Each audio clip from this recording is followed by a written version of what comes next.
Postal ব্যালটে অভূতপূর্ব সাড়া পাওয়া গেছে জানিয়ে প্রধান উপদেষ্টা প্রেস সচিব শফিকুল আলম জানান, অনলাইনের মাধ্যমে 15,33,633 জন নিবন্ধন করেছেন। প্রেস সচিব জানান, নির্বাচনের দিন যারা দেশের বিভিন্ন জায়গায় দায়িত্ব পালন করার কারণে নিজ আসনে সরাসরি ভোট দিতে পারবে না, এমন 7 লাখ নিবন্ধন করেছেন দেশের বিভিন্ন জায়গা থেকে।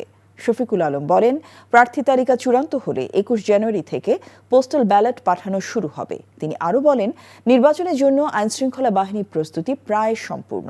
এরই মধ্যে যারা দায়িত্ব পালন করবেন তাদের 70% সদস্যের প্রশিক্ষণ শেষ হয়েছে।